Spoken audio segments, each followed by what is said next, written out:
নমস্কার, আমার নতুন একটি ভিডিওতে আপনাদের সবাইকে স্বাগত। আমার আগের দিনের ভিডিওটা তো আপনারা দেখেছেন। যদি না দেখে থাকেন তাহলে রিকোয়েস্ট করব একবার গিয়ে দেখে আসতে। কাল আমরা সকালবেলা কাজা থেকে বেরিয়ে ছিছম ব্রিজ হয়ে চন্দ্রতাল লেক ঘুরে এসেছি। আর আমাদের রাতে ফিরতে অনেকটা লেট হয়ে গিয়েছিল, তাই আমাদের কোকসারি থেকে যেতে হয়েছিল। ইচ্ছে ছিল শিশুতে এসে থাকবার, কিন্তু সময় কুলিয়ে উঠতে পারিনি। তবে শিশুতে যে এক রাত থাকার ইচ্ছে ছিল, কোকসার থেকে তো শিশুর দূরত্ব খুব বেশি দূর নয়। তাই ওই দিনকে রাত্রেবেলা আমরা ফেরার পর যখন খাওয়া দাওয়া করি, তখন ঠিক করলাম শুধু শুধু একটা দিন নষ্ট করে লাভ নেই। এখান থেকে শিশুর দূরত্ব বেশি দূর নয়, তাই বেরোলে খুব বেশিক্ষণ সময় লাগবে না। ওখানে গিয়ে সারাদিন বসেই থাকতে হবে। তাই ঠিক করলাম আমরা রাত্রেবেলাই যে আজকে সকালবেলা আমরা বেরোবো আর এখান থেকে যাব সোজা পাঞ্জাব। হ্যাঁ, সিদ্ধান্তটা আমরা হঠাৎ করেই নিয়েছি, তবে মনে আনন্দ ছিল কিন্তু বেশ। আর আগের দিন রাত্রেবেলা শিশু না যাওয়ার আরও একটা কারণ হলো এটা, রাস্তা এমনিতেই যা খারাপ ছিল, তার উপরে সামনের দিকেও কিছু খারাপ থাকতে পারে, এটা ভেবেও থেকে গিয়েছিলাম আমরা কোকসারেতেই। আর একটা কারণ যেটা, সেটা হলো অনেকটা রাত হয়ে গিয়েছিল। এখান থেকে শিশুর রাস্তাটা যদি ভালোও থাকতো, পৌঁছতে আমাদের আরও অনেকটা লেট হয়ে যেত। আর তখন আমরা হোটেল পাবো কি না তার কোনো ঠিক ছিল না। তাই ঠিক করেছিলাম কোকসারেই থেকে যাই। চলুন, অটল টানেলে চলে এসেছি। এবার কিছুক্ষণ দাঁড়িয়ে তো ছবি তুলতেই হবে, না তুললে কি হয়।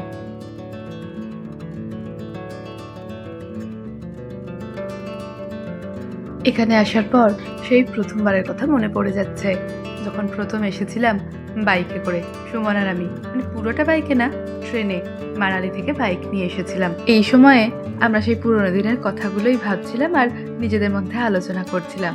কত আনন্দের সঙ্গে কাটিয়েছিলাম ওই দিনটা। চলুন যাওয়া যাক।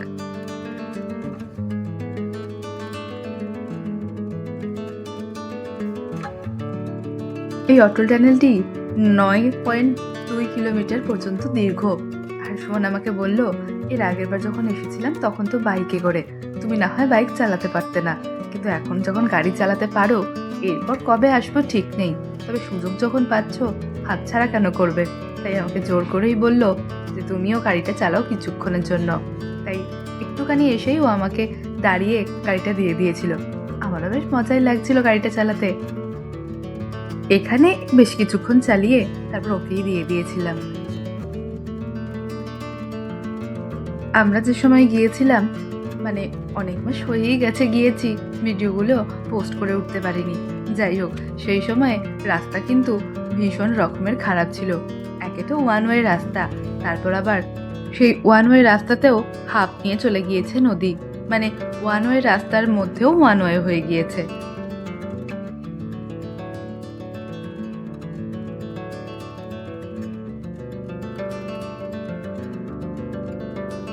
যারা যারা গিয়েছেন তারা তো দেখে চিনতেই পারছেন, এটা সোলাং ভ্যালি। তবে হ্যাঁ, আমরা না এখানে আর দাঁড়াইনি। আসলে পাঞ্জাবের দূরত্বটাও বেশ অনেকটা, যেতেও তো বেশ অনেকটাই সময় লাগবে দেখাচ্ছে গুগল ম্যাপে। তবে গুগল ম্যাপ যেটা দেখায় তার থেকে বেশ কয়েক ঘন্টা আমরা বাড়িয়েই ধরি। তার উপরে আমরা আবার অনেকবার করে দাঁড়াই রাস্তাতে, বেশ অনেকক্ষণ করে সময়ও নেই। তাই আর ওখানে দাঁড়িয়ে সময় নষ্ট করব না বলেই ঠিক করলাম। কিছুদিন আগে পুরো মানালি কুলু হাইওয়েকে লন্ডভন্ড করে দিয়েছিল, আজ কত শান্ত, কত নিচ দিয়ে প্রবাহিত হচ্ছে সরু নদী। এই দেখুন জিপ লাইন, একটা লংগেস্ট জিপ লাইন বিয়াস নদীর উপর দিয়ে যাচ্ছে জিপ লাইন হয়ে।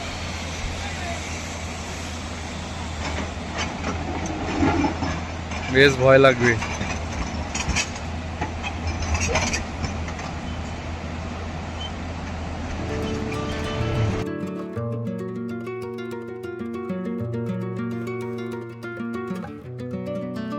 রাস্তার অবস্থা দেখেছেন কি হয়ে গিয়েছে? বললাম না, ওয়ান ওয়ে রাস্তাটাও ওয়ান ওয়ে কিভাবে হয়েছে দেখুন। আমরা যে সময় গিয়েছিলাম সেই সময় অনেক রাস্তাই বন্ধ ছিল। ওই আমরা যখন রিলস স্ক্রল করতাম তখন শুনতাম না যে মানালির মেন রোড বন্ধ রয়েছে, নগর রোড হয়ে যেতে হবে। এরকমই আমাদের সঙ্গেও হয়েছে। তবে আমরা তো গুগল ম্যাপ দেখে আসছিলাম, কিন্তু গুগল ম্যাপ তো দেখাচ্ছে অন্য রাস্তা, আর আমাদেরকে ওই রাস্তাটা ভেঙে যাওয়ার জন্য ভিতরের রাস্তা দিয়ে যেতে হচ্ছে। সেটা গুগল ম্যাপ তো নিচ্ছে না। আশপাশের মানুষজনকে জিজ্ঞাসা করে করে তবে ফিরেছি। এইখানটা অবস্থা দেখুন, কি বাজেভাবে পুরো নষ্ট হয়ে গিয়েছে। এই সময়ে এই জায়গায় দাঁড়িয়ে আমরা কেউ ধারণাও করতে পারবো না যে নদীটা কতটা ভয়ঙ্কর রূপ ধারণ করেছিল। কারণ নদীর জলটা দেখুন কোথায় নিচে রয়েছে, সে যে এতটা ফুলে উঠেছিল সেটা কেউ আশা করতে পারবে এই সময়ে দাঁড়িয়ে? আর শুধু বাদিকেই নয়, ডান দিকটাও দেখতে পাচ্ছেন কতটা খারাপ অবস্থা। প্রচুর জ্যাম মানালিতে। আমরা দাঁড়িয়ে আছি আর পিতা এই বড়ির চুল খাচ্ছে।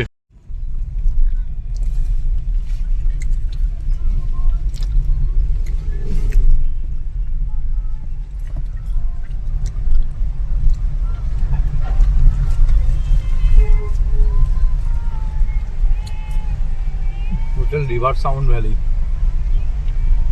বলে জলের দিকে দিচ্ছে।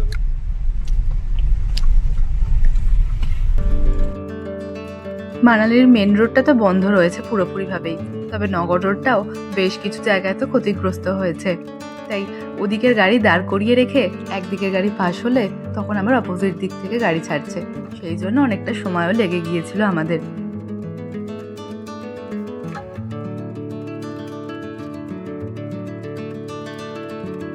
এই দেখুন, এখান থেকে গাড়িগুলো দাঁড় করানো আছে।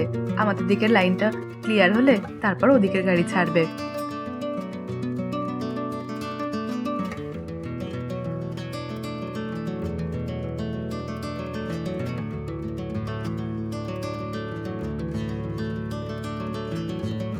ডান দিকের নিচে যে রাস্তাটা দেখছেন ভেঙে গিয়েছে, ওটা হচ্ছে মানালির মেন রোড। ওটা তো পুরো ভেঙে গিয়েছিল, তবে রিলসে এই জায়গাটা আমরা খুব দেখতাম। যে সময় আমরা গিয়েছিলাম সেই সময় এত রিলস দেখতাম। আর এখানকার মানে মানালির যারা ভিডিও করতেন পার্সোনালি এইসব জিনিসগুলো নিয়ে, তাদের এত রিলস দেখেছি আমরা যে জায়গাগুলোও মোটামুটি মুখস্থ করে ফেলেছিলাম। ভিতরে রাস্তা দিয়ে যাওয়ার সময় পাইনের এই সুন্দর জঙ্গলটা আর এই সুন্দর রাস্তাটা দেখে মনটা একদম খুশি হয়ে গেল।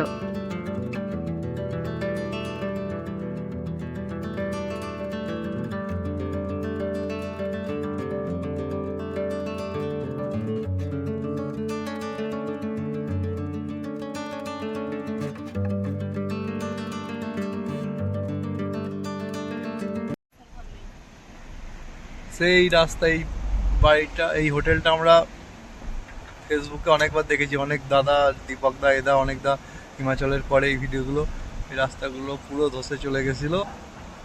দেখুন আপনারা সেই রাস্তাটা দেখতে পাচ্ছেন, সেই হোটেলটা, এখানটা প্রচুর ক্ষয়ক্ষতি হয়েছে। এখানটা এই জায়গাটা রায়সনের কাছে। বেশ কিছু দূর এসে এবার আমরাও দাঁড়িয়ে পড়েছি। ওই দিকের গাড়ি আগে পাস হবে, তারপর আমাদের দিকটা ছাড়বে।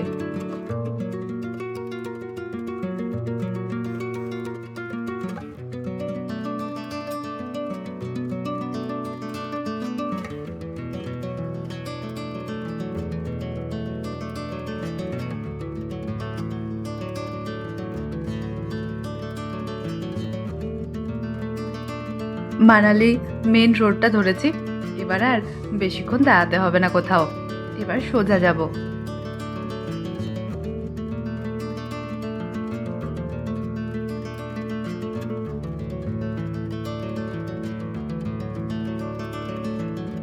এবারে পাঞ্জাব যাওয়ার সময় আমরা একটা জিনিস লক্ষ্য করলাম, রাস্তার কিছু দূর অন্তর অন্তরই অনেক বড় বড় টানেল করেছে, যাতায়াতের সুবিধার জন্যই অবশ্য। সময়ও অনেক কম লাগছে।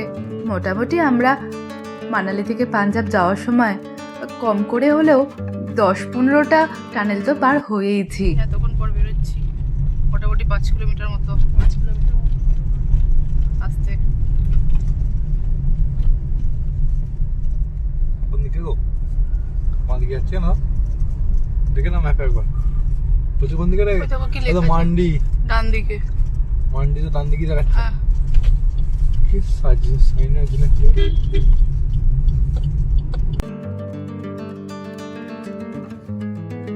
নদী কতটা ভয়াবহ রূপ ধারণ করেছিল আপনারা এটা হলেও আন্দাজ এই জায়গা থেকেও করতে পারেন। তারা এগিয়ে চলুন, তারপর দেখতে পাবেন। রিসা পুরো যে ইধর কেমন ভেঙেছে দেখো বৃষ্টিটা। পাথরে কি পাহাড়, কত ওজন। হ্যাঁ ধাক্কা মেরেছে কোনটা যা হুম।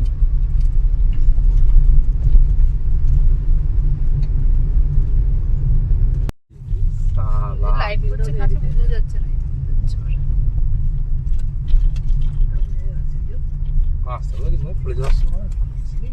হ্যাঁ? এই কি বিভৎসভাবে ভেঙেছে। হ্যাঁ। ব্রিজটাও মজবুত করেছিল কিন্তু তো এমনি করতে দাঁড়িয়ে আছে এখন ক্যামেরা বন্ধ করতে হবে, যাই দেখো আমার চ্যানেল আছে একটা।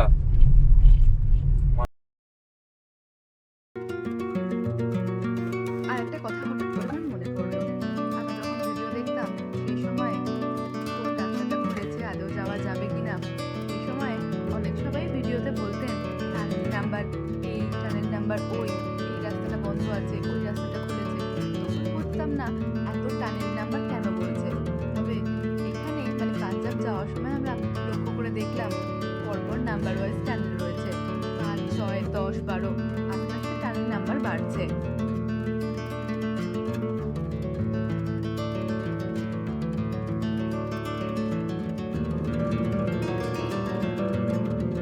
তবে এখানে কিন্তু রাস্তার কাজ খুব জোর কদমে চলছে, খুব তাড়াতাড়ি রাস্তাগুলো আবার আগের মতো হয়ে যাবে আশা করা যাচ্ছে।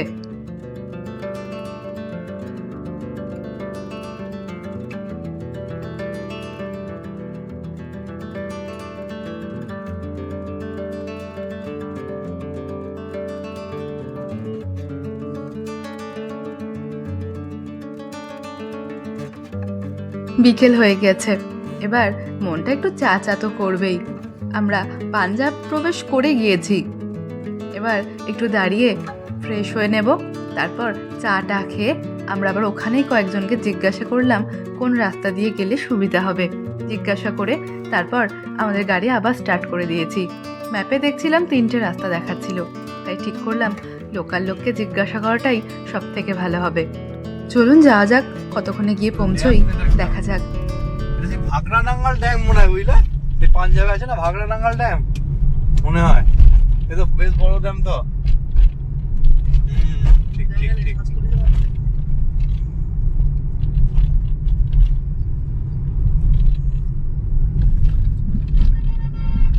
ড্যামই তো মনে হচ্ছে। এই তো ডান দিকে লক গেট আছে তো এর মতো, এই জল পায় না, এদিকে জল আছে, ডান দিকে জল থাকে। ড্যামটার নাম দেখাচ্ছে না, চণ্ডীগড় রোড দেখাচ্ছে। সেই এটা হচ্ছে উচ্চতম বাঁধ, এরকম একটা আছে না, উচ্চতম বাঁধ ভারতবর্ষে। এটা ভাগড়া নাঙ্গাল ড্যাম নয়, আসলে আমাদের প্রথমে দেখে মনে হয়েছিল ওটা, তাই আমরা গুগল করে দেখলাম এটা ভাগড়া নাঙ্গাল ড্যাম নয়। যাই হোক, ভিডিওতে কখনো বলেছি কিনা খেয়াল নেই, ভয়েস ওভারটা অনেকদিন পরেই তো দিচ্ছি, তাই জানিয়ে রাখলাম।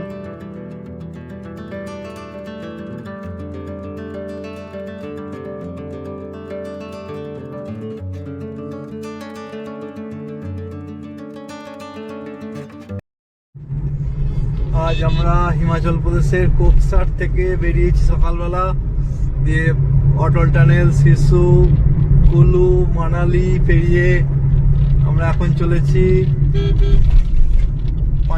পাঞ্জাবে ঢুকে পড়েছি। অমৃতসরে স্বর্ণ মন্দির দেখবো বলে বেরিয়েছি, আজকে অমৃতসরে থাকবো। অমৃতসরের স্বর্ণ মন্দির, জানিয়ালাবাগের হত্যাকাণ্ডের যে স্পটটা, মাঠটা, তারপর ওয়াঘা বর্ডার, এগুলো দেখবো। দেখে আজ থাকবো, কালো অমৃতসর, দুদিনই অমৃতসরে থাকবো। এটা জিটি রোড, বেশ ভালো গাড়ির চাপ আছে, 3 লেনের রাস্তা, কিন্তু গাড়ির চাপ বেশ ভালোই। এখন আমরা চলেছি আমাদের ভারতবর্ষের সব থেকে লম্বা ন্যাশনাল হাইওয়ে NH-44, যেটা কানেক্ট করেছে শ্রীনগর থেকে দক্ষিণে কন্যাকুমারী পর্যন্ত। 3 লেনের রাস্তাটা ভালোই, কিন্তু গাড়ির চাপ বেশ ভালো। আর এটার দূরত্ব 4112 কিলোমিটার। ভালো লাগছে, আমাদের ভারতবর্ষের সব থেকে লম্বা ন্যাশনাল হাইওয়েতে আমরা চলেছি এখন। সন্ধে তো হয়ে গিয়েছে, কিন্তু আমরা এখনো পৌঁছতে পারিনি।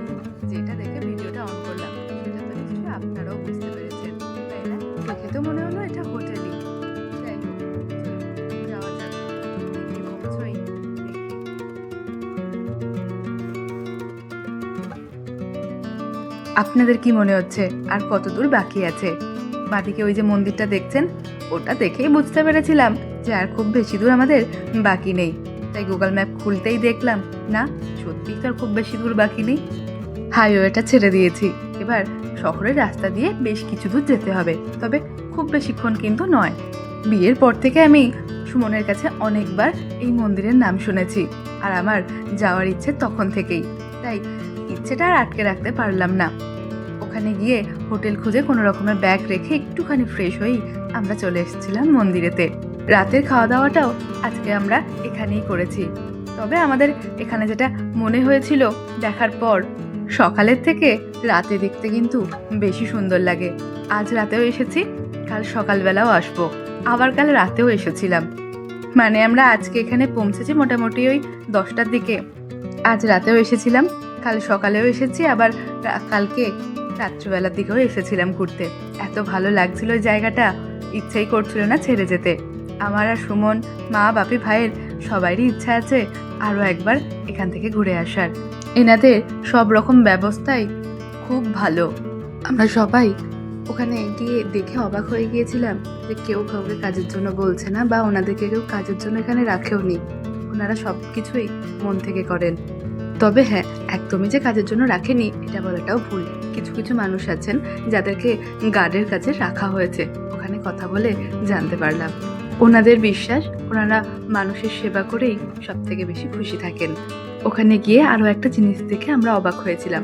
আমাদের সবার তো খাবার দাবার ব্যবস্থা ওখানে রয়েছে, কিন্তু বাচ্চাদের জন্য দুধের ব্যবস্থাও ওখানে রাখা আছে। মানে আপনারা কেউ গেলে ওখানে কারোরই খাওয়া দাওয়া নিয়ে কোনো রকম টেনশন নেওয়ার কোনো ব্যাপারই নেই। তবে আজকে রাত্রিবেলা আমরা যখন মন্দিরের ভিতরে ঢুকতে যাচ্ছিলাম, তখন দেখলাম বেশ লম্বা ভিড় রয়েছে। তাই ঠিক করলাম আজকে আর যাব না, কালকে যাব। আমরা খুব ক্লান্ত ছিলাম আর লাইটে দাঁড়ানোর মতো ইচ্ছে করছিল না, তাই ঠিক করলাম কালকেই যাওয়া যাবে।